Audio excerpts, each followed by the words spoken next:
అనకాపల్లిలో తారలు దిగివచ్చిన వేళ ధరలు దిగివచ్చిన వేళ ఏప్రిల్ 3న శుభప్రదం షాపింగ్ మాల్ ప్రారంభోత్సవ వేడుకకి శుభాహ్వానం.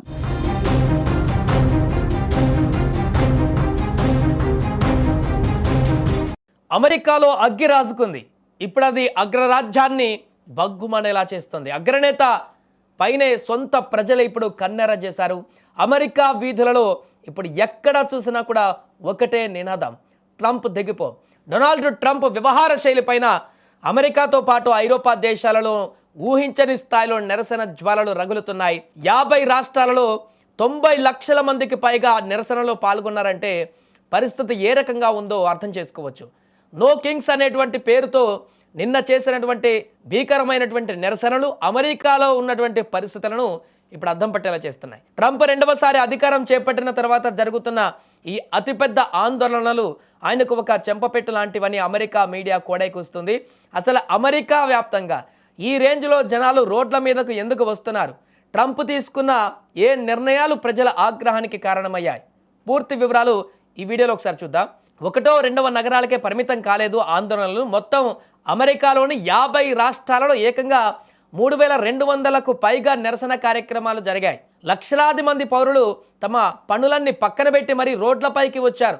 ముఖ్యంగా అమెరికా గుండెకాయ లాంటి నగరాలైనటువంటి వాషింగ్టన్ కానీ, లాస్ ఏంజలస్ కానీ, డలాస్, ఫిలడెల్ఫియా, న్యూయార్క్ నగరాలు జనసంద్రంగా మారిపోయాయి. ఇసుకేస్తా రాలనటువంటి జనం అక్కడ కనిపించారు. ఎటు చూసిన ట్రంప్ వ్యతిరేక ప్లకార్డులే. ట్రంప్ తీసుకుంటున్న ఏకపక్ష నిర్ణయాలు తమ దేశ భవిష్యత్తును ప్రమాదంలో పడేస్తున్నాయని ప్రజలు తీవ్రంగా మండిపడుతున్నారు. ఈ స్థాయిలో వ్యతిరేకత రావడం బహుశా ట్రంప్ కూడా ఊహించి ఉండరు.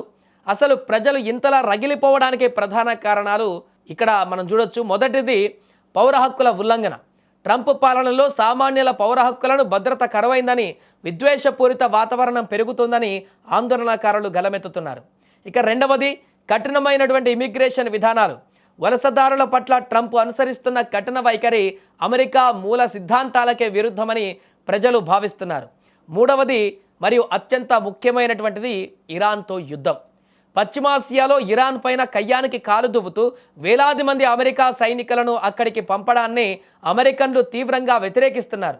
అనవసరమైన యుద్ధాలలో తలదూర్చి అమెరికా యువత ప్రాణాలను బలిపెట్టవద్దని డిమాండ్ చేస్తున్నారు. ఇదే ట్రంప్ పైన తీవ్ర వ్యతిరేకతకు కారణంగా మారింది. ఇక ఈ మహా ఆందోళనలకు కేంద్ర బిందువుగా మిన్నెసోటా రాష్ట్రం నిలిచింది. దాని రాజధాని సెయింట్ పౌల్లో జరిగినటువంటి భారీ ర్యాలీ చరిత్ర సృష్టించింది. ఈ ఆందోళనల తీవ్రతను చూసి ఆ రాష్ట్ర గవర్నర్ టిమ్ వాల్చ్ స్వయంగా స్పందించారు. ప్రజలు తమ గొంతు వినిపిస్తున్నటువంటి తీరు అమెరికా ప్రజాస్వామ్య విలువలకు అద్దం పడుతుంది అని ఆయన పేర్కొన్నారు. అంటే ప్రభుత్వ నిర్ణయాలను ప్రశ్నించే హక్కు ప్రజలకు ఉందని ఆయన పరోక్షంగా ఈ ఆందోళనలకు మద్దతు పలకడం గమనార్హం. మరోపక్క సొంత దేశంలోనే కాదు యూరప్ దేశాలలో కూడా ఇప్పుడు ట్రంప్ విధానాలపైన తీవ్ర వ్యతిరేకత వ్యక్తమవుతుంది.